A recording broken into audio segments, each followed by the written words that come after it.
Welcome, everyone. My name is Esther Lee, the president of Chinese American Heritage Foundation. We are honored to have David Lei, our senior advisor and a dear friend, to talk about Chinese tongs, question you're afraid to ask. David Lei is an accomplished entrepreneur with a deep-seated commitment to community development. After graduating with a degree in business administration from UC Berkeley, he started his own consumer goods exporting company in 1981, but not before spending time in the social sector, working with at-risk Asian and African American youth through Chinatown's YMCA and Richmond's Model Cities program. He sold his business in 2003 and retired. David was the board advisor chair of the Asian Art Museum in San Francisco and very passionate about Chinese art and culture. However, he found the field too broad and deep, so in recent years, he switched to Chinese American history, which is more manageable with only 170 years. He has given talk at Chinese genealogy conferences, the Commonwealth Club, 1882 Foundation in DC, CACA Convention in Boston, the California Historical Society, the Chinese Historical Society of America, and was a commencement speaker to the 2019 graduating class of UC Berkeley. So just a reminder, if you have any question during and after the presentation, please type in the Q&A box rather than the chat box. Thank you so much. And let us now welcome David Lei.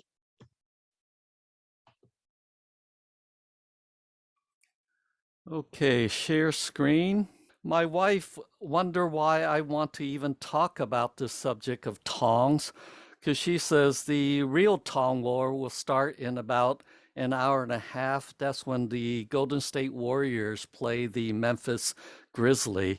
So I'm glad at least some of you are coming in, zooming in to listen to this talk instead of watching all the playoffs. So I'll start with the first slide. These are books the one on the left I read some decades ago. That was The Hatchetmen by Richard Dillon. It was published in 1962. And the Chinese gentleman in the front is really not a Tong person. He's Li Huijiang. He was a wealthy merchant, and standing behind him was his bodyguard. But this was the book that everybody went to for reference, and there's a lot of violence in this one.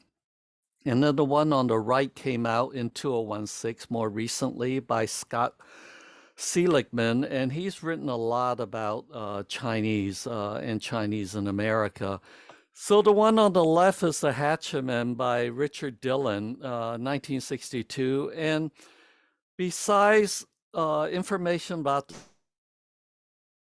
these in America from about 1880 through the Tong War years to about the 1920s and 30s. And the right one, the one on the right, Tong Wars, that came out in 2016. That is mainly about the Tongs in the East Coast, whereas the one on the left is the one on the West Coast. What they have in common is this guy, Mok Duck. He was in Hip Sing. Hip Sing was the only Tong with branches in both the East Coast and West Coast. He looks like a nice guy, someone that you can hang out with. At least I think I can hang out with, but he did some pretty tough stuff. The first recording we have of Tong Wars in America was in Weaverville in 1854.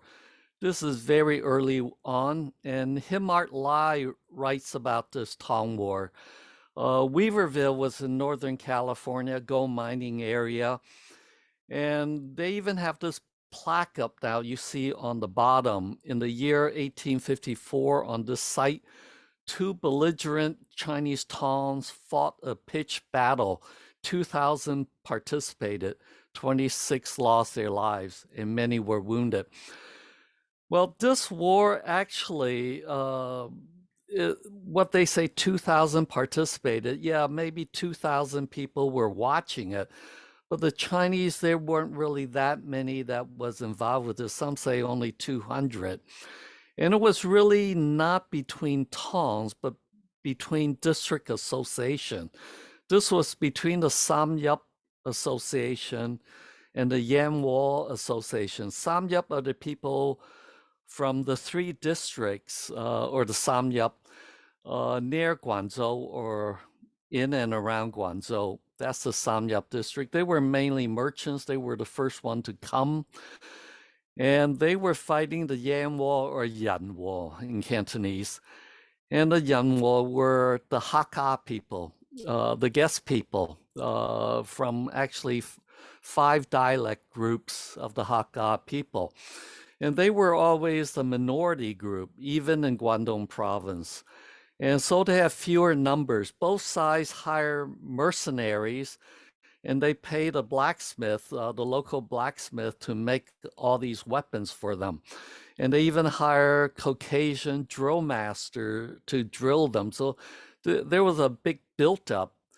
And so this Tong War was labeled a Tong War, but they had nothing to do with these associations, Tong Association. They were more district association, people speaking a specific dialects. And the next one we have is this one in Tuolumne in Chinese camp. And this is a marker to commemorate Mark Twain and Bret Hart. They got together to write a play about Chinese America. It wasn't so pro-Chinese. It was pretty anti-Chinese, although Mark Twain very quickly became very pro-Chinese and felt the Chinese should be treated like everybody else. But here you read on the bottom that and you have to go to the end of the first line. First Chinese Tong War in state fought near here between Samyup and Yanwo Tongs. And this was definitely not the first, because we know the first was in Weaverville a few years earlier. This was 2 years later, and is in Chinese camp in Tuolumne County, also gold mining area. And it's also between the Samyup and the Yanwo, which means it's again between the Bunde people, the local people, and the Hakka and the guest people. Then we go to a bit later, towards the end of the 19th century, we have a picture of little Pete with his family, his 2 sons and his wife. Looks like a family man. He owned a shoe manufacturing business. A lot of Chinese was in that. He hired a lot of Chinese. He owned a theater, and he was very proud that he wrote some of the plays for this theater. So he was looked upon as being literary. However, he also liked to fix horses, horse race. He liked to fix horse races. And he was kind of a gangster. He controlled a lot of things. And he walked around with a white police sergeant to protect him as his bodyguard, much before The Godfather, the movie The Godfather, where they had also a policeman for a bodyguard. But this is in 1897, when little Pete was finally assassinated by his rivals. If you read the red underline, the great jury briber shot down by Sayup assassins. So this was really a fight between the Samyup and the Sayup, the 3 counties and the 4 counties. These are different counties in Guangdong province. And this is a few years after the Gary Act. Now, in 1882, we have the Chinese Exclusion Act. It had to be renewed every 10 years because the initial act was good for 10 years only. So in 18 92, they had the Scott Act and then the Gary Act. The Gary Act made it so that you had to carry an internal passport to show that you are a legal Chinese. It has to be a picture ID.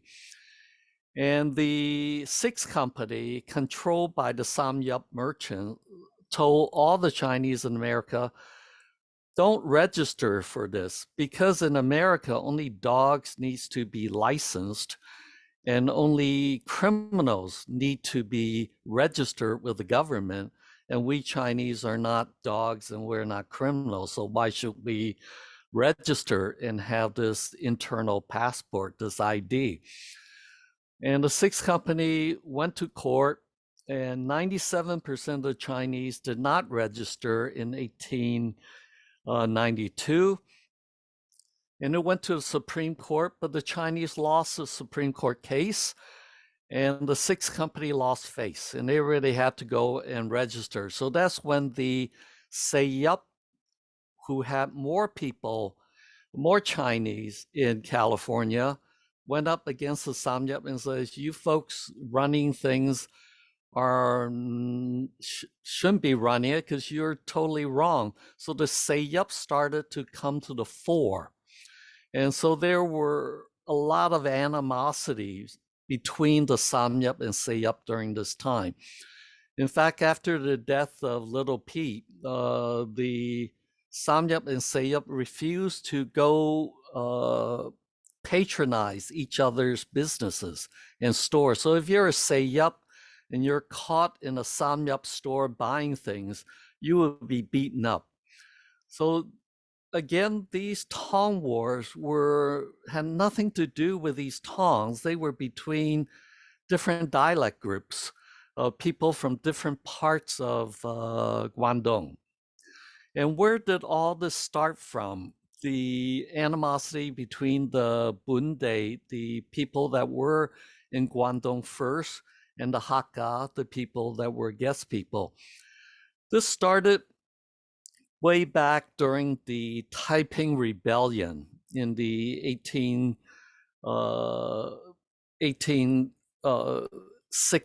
50s to the 60s, 1850 to 1864. And during this war, the Manchu government used one group against the next. And how this all got started was when the Qing government first took over China. There was a group of Ming loyalists, Koxinga. They were pirates initially, and they stationed themselves in Taiwan, and they would raid the coast of China periodically. So the emperor says, well, we need to move all the Chinese away from the coast for 15 miles, so they can't be helping this Koxinga, who was a Ming loyalist. So they forcefully move all the people around the coast of Guangdong inland, about 15 miles. 7 years later, they reversed this edict, and people can move back, but many of the locals did not move back. So the Qing government invited the Hakka, people from northern Guangdong, to come down and populate the coastal area. And after 200 years, there were a lot of friction between the two. By the 1850, quite a bit of friction. And one group was always used by the imperial government to fight the other group. Then at about the same time, now a lot of people say that because the Taiping Rebellion and China was in turmoil, this was basically civil war, many of the Chinese came to America, but I think the Taiping did not affect Guangdong as much. The Taiping started in Guangxi and went all the way to Nanjing, but it did try to take over Guangzhou, but unsuccessful. But it did take over Nanjing. But it is the Red Turban Rebellion that did more killing. in Guangdong. And this was more of a local branch of the Taiping. And they wore red turbans. And it started by the Hakka, mainly the Hakka, with the people in the Heaven and Earth Society, Tinde Wui. This was the real beginning of the Tongs. They were anti-Manchus. They started off to be anti-Manchus. And initially a lot of Hakkas, but then the locals join in, and pretty soon the local in these Tong societies, Tinde Wui, push out the Hakka.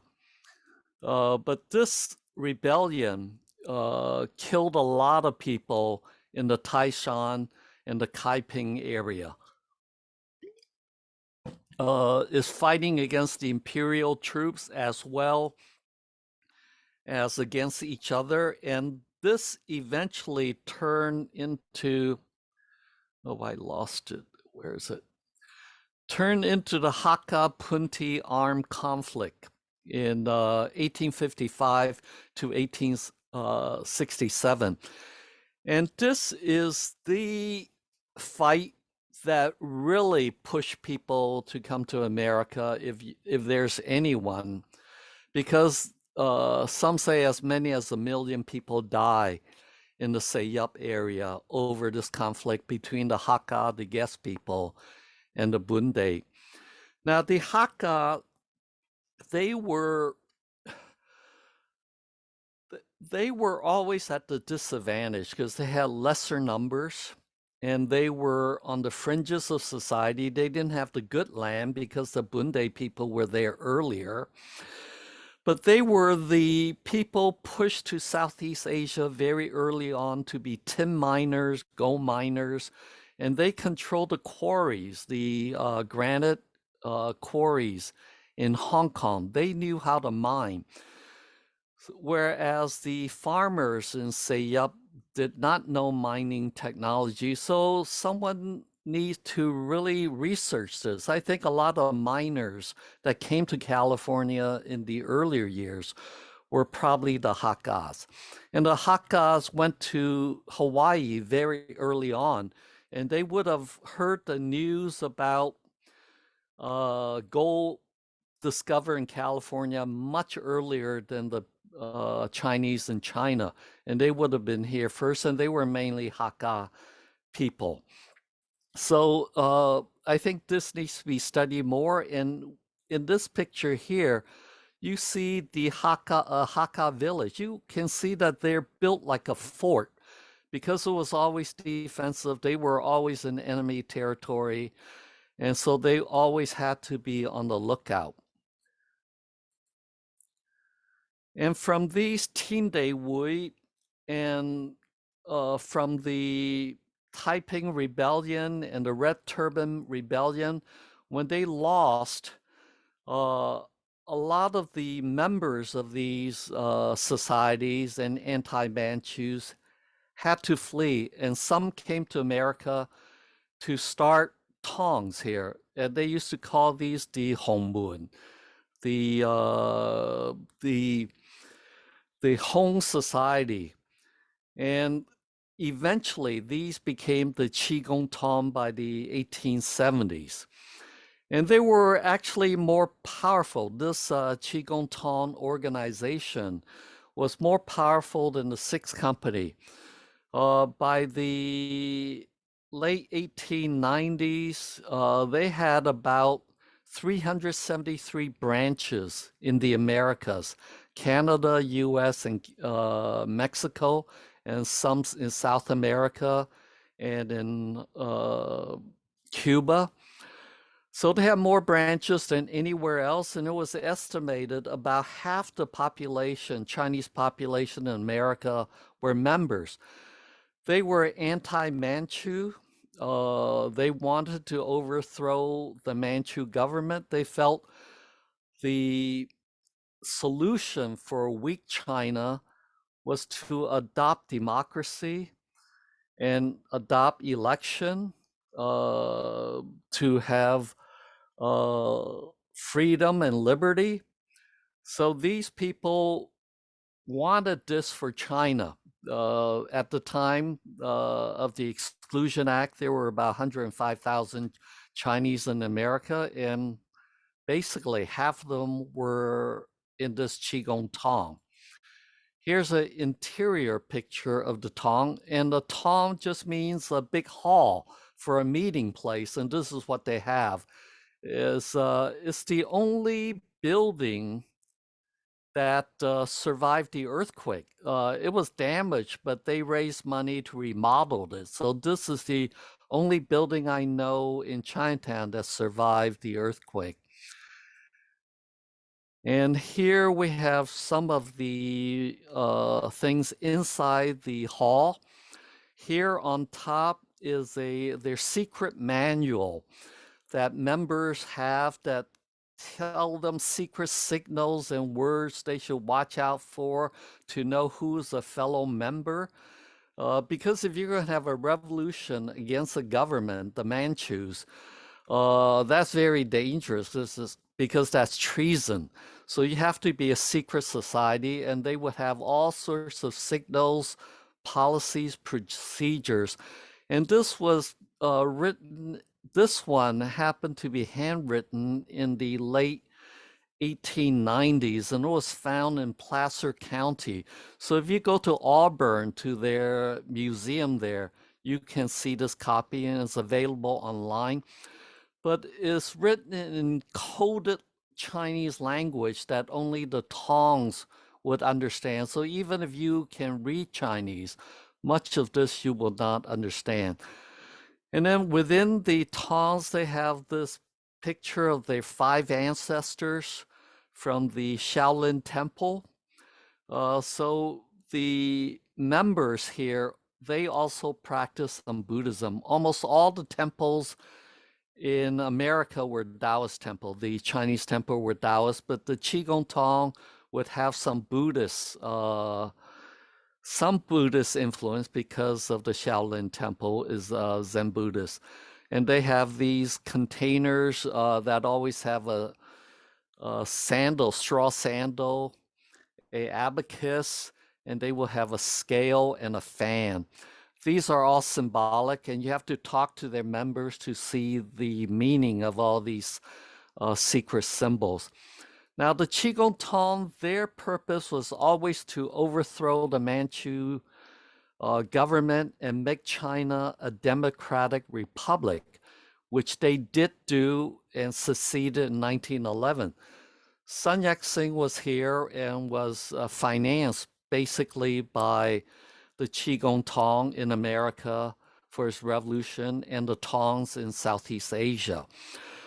But the Qigong Tong had a hiccup in 2006 when their president, the leader of the Qigong Tong, who was also the leader of the Hatchetmen Tong at the same time, was assassinated. He was killed. This is his funeral in 2006. Alan. He and his brother started the White Crane Line Dance, the Leon's White Crane Line Dance Club and Martial Arts Club. And this was his office where he was assassinated. And he was killed by Raymond Shrimpboy Chow. We didn't know for sure until 2016 when he was convicted of the murder and many other things. And after Alan was a murder, Raymond took over the leadership of the Qigong Tong and turned it to underworld activities. It's the first time Qigong Tong did that. Qigong Tong was always not involved with the triad things like gambling, prostitution, tax evasion, any of those. And State Senator Leland Yee was pulled into that, and he just got let out not too long ago. But since Raymond Shrimpboy Chow was arrested and convicted in 2016, the Qigong Tong went back to their basic policy of wanting to make China a democratic republic. And so to this day, that's what they're doing. And this is their leadership. Ben is their elder, basically elder, their alliance master. He conduct all the ceremony, very cultured. He does great calligraphy, is a good musician. He memorized a lot of poems and all the ceremonies. This is their president 2 years ago. I don't think they already changed presidency, the secretary. And this is Professor Tong from Beijing University. He's the head of the Qigong Tong in China. Surprisingly, China is not a one-party country. Most people think the Communist Party is the only party allowed in China. Actually, they have 8 opposition parties, and Qigong Tong is one of them. And Qigong Tong only has about 1,000 members in China, headed by Professor Tong. He was here at UC Berkeley to give a talk on geography of China during the Han Dynasty. I happened to attend that class and serendipitously found out he was the head of the Qigong Tong in China. Now, Sun Yat-sen was at the Qigong Tong. In fact, he stayed there in 1904, and his desk is still there. And if you're going to plan a revolution and you're going to assassinate people, you're not going to, you need people that's willing to kill for you. So you want to get tough people, people willing to assassinate other, and people willing to go fight for you. And that's what he aligned himself with at times. And so did Chiang Kai-shek. His history is from Shanghai, and he used the Green Gang in Shanghai, and Du Yusheng was one of the 4 main heads of the triads in the underworld or mafia in Shanghai. And they were aligned together to purge the communist arm of the KMT in 1927. So there were a lot of these alignment, and even recent years, we have the umbrella movement for democracy in Hong Kong up until recent years. And if you're up to date on what happened there, the triads dressed in white with their sticks went out and beat up all the protesters. And, you know, we don't have proof, but it's pretty clear that this came from the government side to break up the protests. So these mafia type gang types are still used today for political reasons.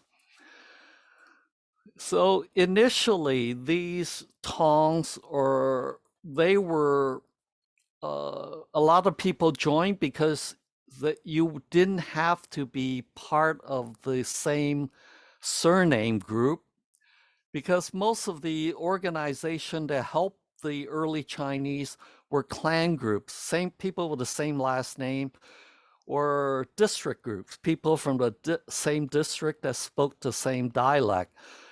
But, you know, if you came from a small clan with a small surname in terms of number of people, or a district that's not from a main district, you had very little protection. So you can join one of these tongs, which didn't limit itself to district, dialect, or surname. So they became quite popular. And the first one to pull away from the Qigong Tong was the Qigong Tong, established in 1874. And they too used the Freemason logo of the compass and the square. And a lot of people get confused and think that they are the Freemason. We're still trying to figure out if, in fact, they have anything to do with the American Freemasons. But we've seen some greeting cards that goes back and forth between the Chinese Freemason and the American Freemason, and they've attended each other's parties and so on, but we don't think there's any affiliation. As of now, we don't think there's any affiliation. But the Qigong Tong pulled away, and they became very big in the small towns. We have maybe 300 towns in California alone where there were a good enough size Chinese population to have one Tong or another Tong or a district association. And the Qigong Tong was very active in the small towns, and they controlled most of the small towns, and they did things like settle disputes. They made sure there was no competition. Let's say you had a laundry and you want to open up, they made sure you were maybe half a mile away from the other, or at least several blocks away from another laundry, or they'll come and make sure you do not compete against other members. So they did a lot of these things. But pretty soon they got involved with gambling, prostitution, opium, and all the other vices. So the Qigong Tong was huge until the Hupsing Tong and the Suising Tong got together and pushed them out of these small towns. When I was growing up in San Francisco in the 50s and 60s and 70s, the Qigong Tong was the main Tong. They control most things in San Francisco, Chinatown, mainly because of this guy, Dun Wong. He was a Wong, so big family association. He was from Taishan, so he had the Ningyong, which is the association that represent Taishan people, which was half the population in California and the US at the time. And he controlled both, and he was a member of the Qigong Tong. Here he is in 1943 in the 6th Company. He was always a member there. And he was very pro-nationalist, pro the KMT, the Kuomintang, against the communists. And you see all these people in 1943. Later on, by 1949, I would say 90%, if not more, of the Chinese in America were anti-communist, because you have to understand these are people that came to America when they were young, worked very hard, doing manual labor for the most part, laundries, restaurants, and every month they sent money home to support the family there, as well as telling their families, America's not a good place for us. There's so much racism that we want to retire in China. Many of the people that were here wanted to retire in China, and they kept sending money back and asking the family to buy land and buy buildings so they can retire back home. This was their retirement plan. Then the communists came in 1949. So all of a sudden they could not go home. The borders were closed. And not only that, their relatives, their families that bought land for them all of a sudden became landowners and were purged, and many of them were killed.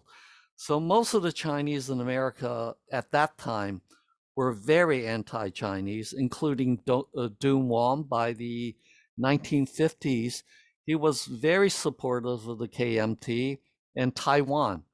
When the KMT were forced to go to Taiwan, lost the revolution in China. So Dun Wong was very supportive of Taiwan and the KMT, and a lot of the money to support him in his work to be pro KMT came from quotas on mushrooms. And on the left, we have Stephen Fong. He was another very pro KMT person in San Francisco. He was the perennial president of the Chinese Chamber of Commerce. And he also got these quota for straw mushroom. In the 1960s, Taiwan didn't have many export products. That didn't happen until the late 60s, early 70s. But one product that Taiwan did ship a lot to America was straw mushrooms. All the supermarkets wanted canned straw mushrooms, and Taiwan had the cheapest. So pretty soon the US says, oh, you're ruining the mushroom industry in the US, so we're going to put a quota. You can only export so many cases a year to the US. So all of a sudden, there was a market for this quota.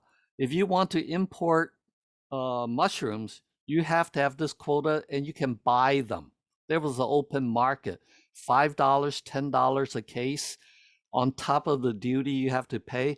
So Taiwan gave quotas to certain people like Dumont, Stephen Fong, and that financed a lot of the work they did for the Taiwan government in those days.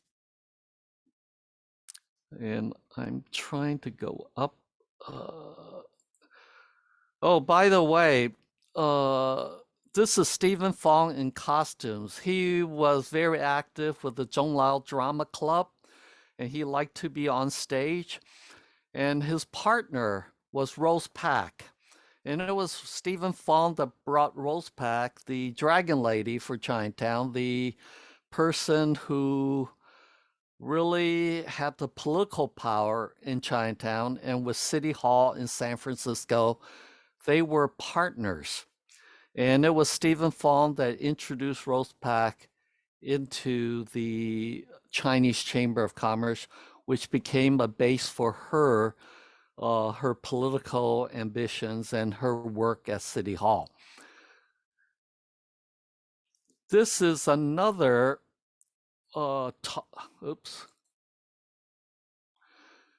This is another Tong. This is a Hupsing Tong, still active today. And you can see the inside, they're all still flying the nationalist flag. It was a very beautiful building with a nice, one of the more beautiful altars. And they've been active also, and they got together with the Soising Tong at one time to kick out the Qigong Tong in the small towns. And when I was growing up in the 50s and 60s, these were the two main martial artists in Chinatown, Lao Ban and T.Y. Wong. And they were the martial art masters for the Hupsing Tong. And the leader of the Hupsing Tong, until he died in about 2005, was Jack Lee. Jack Lee was very active at my family association, the Lee Family Association, as well as the Hupsing Tong. He also owned the Golden Dragon restaurant, which was on Hupsing Tong property. And that's where we had the Golden Dragon Massacre, when the Zhou Feng group tried to kill the Watching and the Hupsing group. And the Hupsing had quite a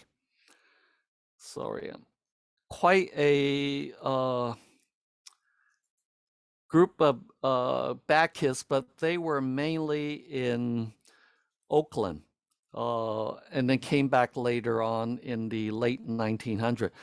The group opposing the Hupsing would be the Soising in San Francisco, and headed by Zhou Yui. They're very progressive. Zhou Yui was very progressive, really helped the Chinese Culture Center, Chinese for Affirmative Action, the Asian Art Library, Asian Art Museum. He collected antique. He was the first one to raise the mainland Chinese flag in 1979, when China was recognized. But he had some pretty bad boys with him too, and no one there to say anything. But he was very progressive and helped a lot the progressive arm of Chinatown. Now the martial arts masters for the Soising Tong is Y.C. Wong, he's a member, and my own Sifu, Felix Yi. They were the martial arts master for the Shaolin Tong. Today, the Shaolin Tong, they promote peaceful reunification with China. And the head of it is Peter Chi. As you can see, he's right behind Xi Jinping when they had a meeting in Seattle. Peter Chi was the only person on stage with Xi Jinping telling you his relationship with China. Now, how did the Shaolin Tong get started? That's the Shaolin Tong. It got started because of the Hut Wall Association. Yi Tai pulled out of the CAHF Association. He pulled his Yi Family Association out of the CAHF District Association and formed his own association. And for protection of this district association, he started the Shaolin Tong for the purpose of protecting this association. You will notice this association is now flying the nationalist flag, totally opposite of the Shaolin. So things change. Now we also have the Hip Sing Charitable Fund, or the Hip Sing Tong, in New York. This is their New York chapter, and they're still very active in the East Coast. And this is their charter, but they spell Hip Sing Tong. And they're the only one that's bi-coastal. This is their building in San Francisco. This is the inside. And their claim to fame in the West Coast is that the Watching ended up using the Hip Sing Tong as their main tong. In the Tong building, the main tong is here. These are SRO. These are boarding houses, and that's where the leaders of the Watching ended up staying. And these are the reunion pictures of the Watching in the mid-1970s. And this was the group I worked with for about 4 years. And in San Francisco, Chinatown today, most of the tongs are still pro-nationalists, except for 2 tongs. The Shaolin Tong and this Ying On or Ying Dun Tong on Grand Avenue. And this is the inside of it. They use a phoenix as their symbol. And what we know about them is they own this building that the Far East Restaurant is located. It's the only large banquet restaurant we have in San Francisco. When you walk into Far East Cafe, this restaurant, you're confronted by Guangong, the god of war, or deity for justice and loyalty.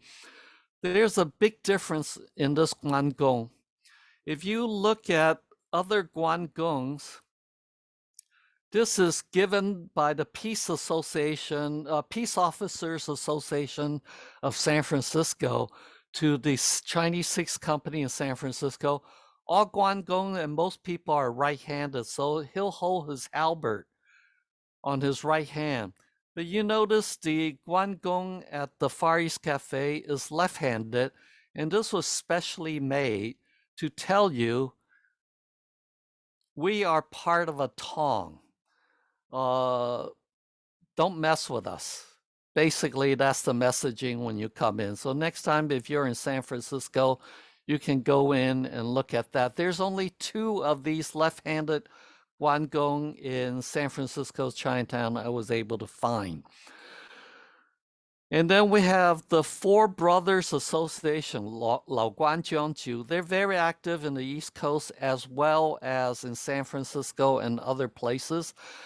They're basically based on the story, the romance of the 3 Kingdoms, where these 3 swore brotherhood, blood brotherhood. So nowadays, these family associations said, since our ancestors swore brotherhood to each other, we are one as a clan association. Later on, they added this Zhao Yun, general that fought with them. But they were very active in the East Coast, especially in the late 1900s and early 20th century.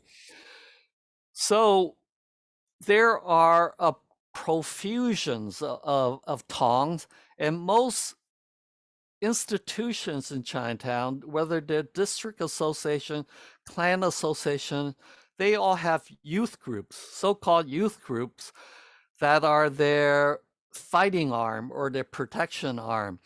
For the Quanchao District Association, they have the Bo On Tong on Clay Street. The Lee Family Association, we have the Lee On Dong Youth Group.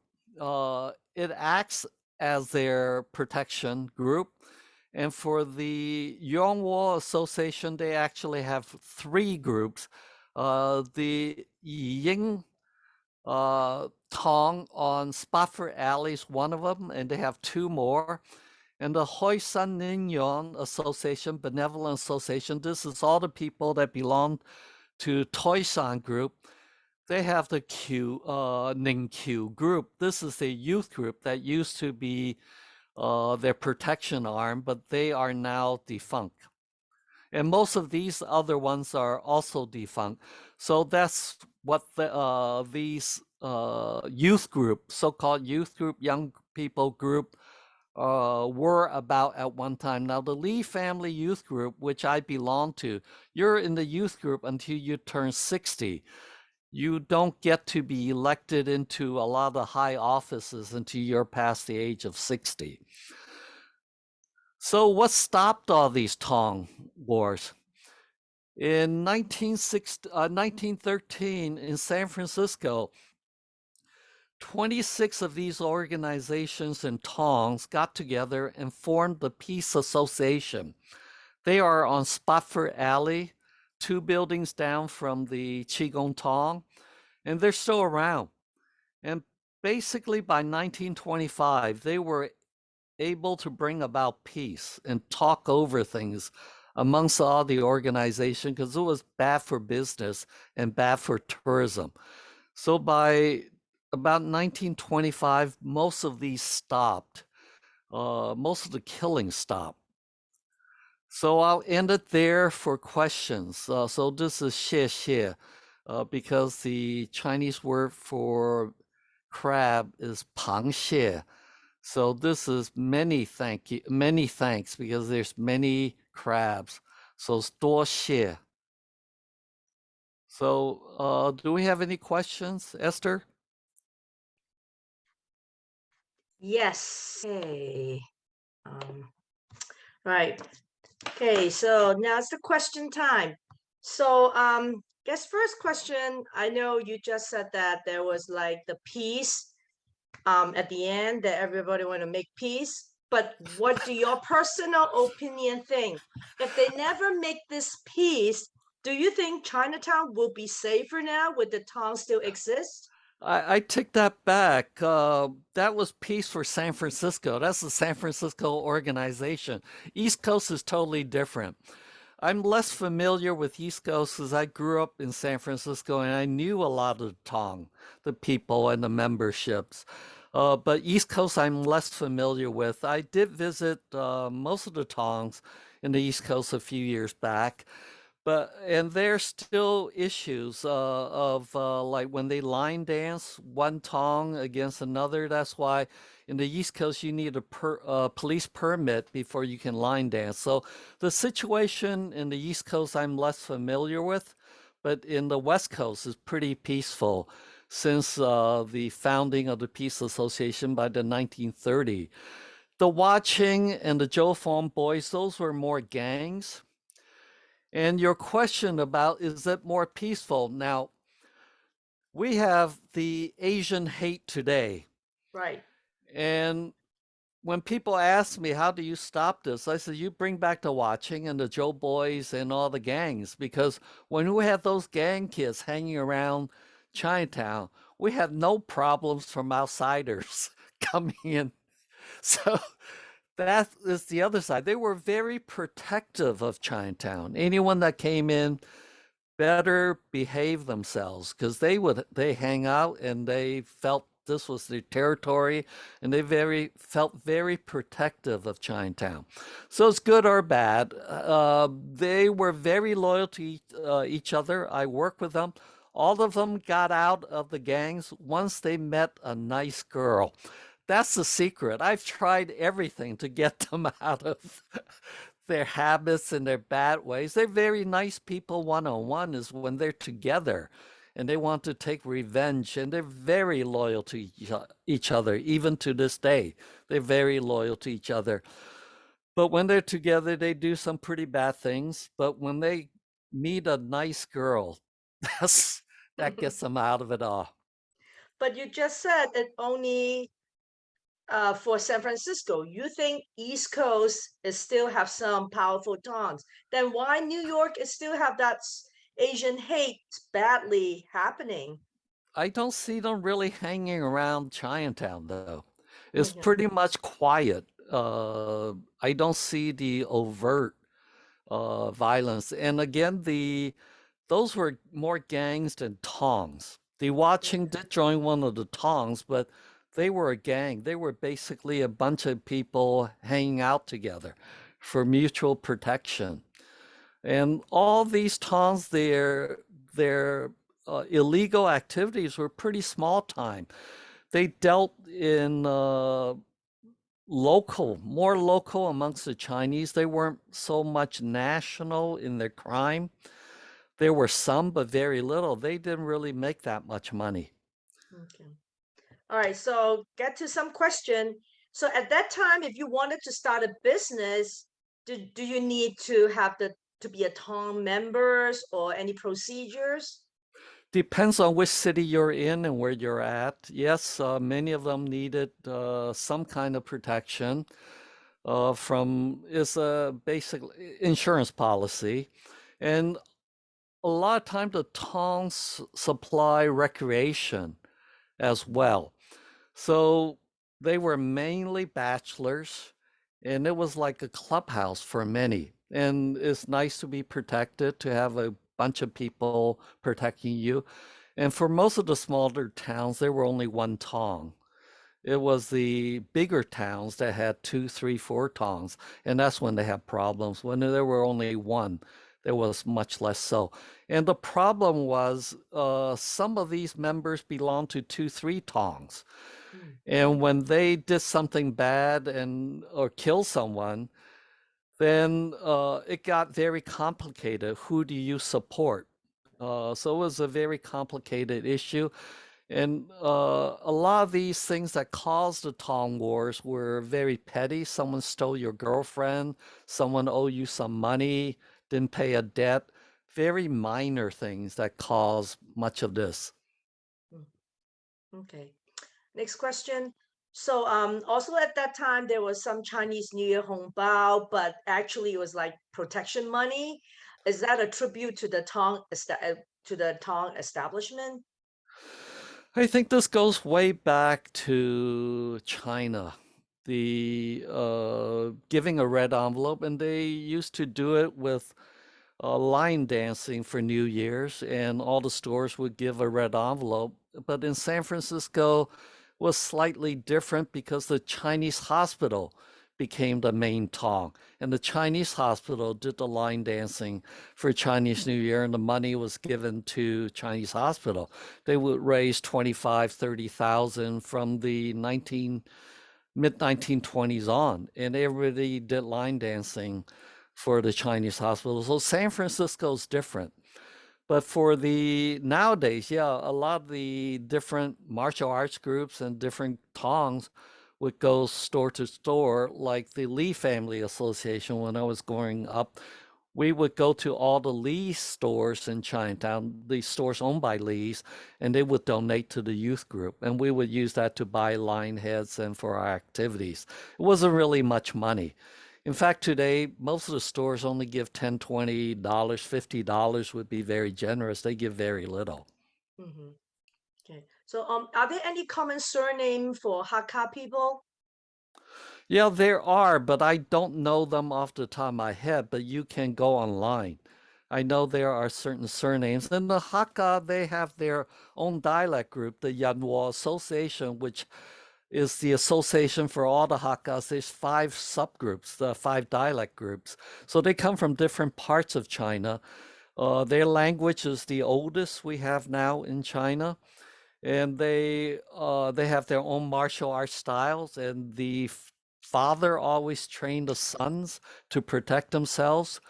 We need to do a lot more study about the Hakka and their contribution to America, what they did. I really believe they did much of the gold mining and the quarrying because they were trained in this in Southeast Asia and Hong Kong. Okay. And at the beginning of the slide, you talk about the secret manuscript, and then Yes. you say there's some signals. Just curious, did you do any research on what kind of signals? Or no? Yes, yeah, I'm not that up to date on it, but it's the way when you go out and eat, the way you place your cups would be a signal. Oh, And okay. the way you the signal to start firing is let the dogs bark. To barking dogs means firing, shooting your arm. So they have different words for different things, and the manual's written that way. So unless you're a member and know the words they use, is a different language. It's hard to decipher what the meaning is. But in this manuscript, you can go in and see the way they set up the cups and where they put the tea and how you would serve the tea and how you would hold the cup. These were all signals. Okay, so 2 more questions. Were the leaders of the 6 companies, clans, district associations to the Tongs leaders too? Yeah, many of them were members of many. Of course, you're in your family association, and then you can choose to join your district association, or you're elected into your district association, and then you can belong to one of these tongs. In fact, several tongs. Today, like for San Francisco, we have the Sui Sing and the Qigong Tong. I mean the Sui Sing and the Yingdun or the Yingdun Tong. They're both pro China, so belonging to both is normal. Same with the Hup Sing and the Qigong Tong. They're pro nationalists. So they have members of both. They are members of both, so they support each other. Okay. Last question. It's for David. Is it true that you are the dragon master of one of the most powerful Tong in San Francisco, the Sing Yi Tong? Sing Yi Tong, yeah, in some ways, Sing Yi Tong is a subgroup of the Lee Family Association. The Lee Family Association, we have 7 subgroup. These are Lees from different villages in Guangdong province. So we have 7 subgroup, the Sing Yi. Probably 60% of the Lees in San Francisco belong to the Sing Yi subclan. I'm not an officer there. They do keep my genealogy book, the Zhokpo, and I go there once in a while to buy a copy of the Zhokpo, but I am part of that. So I get some leeway because I am a Li, which is a powerful clan in San Francisco, and I'm Toisan, but I'm definitely not a leader there. Well, okay, so it's just a little bit past 9 o'clock. So David, this is amazing. We learned so much about Tongs. I'm going to rewatch this. So thank you for letting us record it. Okay. And And thank you, actually, attendees. Yep, go ahead, Dave. my wife reminded me to do go and watch the real Tong War. That's the Golden State Warriors against the Memphis Grizzlies. Okay, so David is going to have another webinar with his friend on May 19th. It's about the Chinese opera. So hope that you guys can join us again. And thank you everyone for attending. Everybody have a good night. So thank you, David, again. Good night.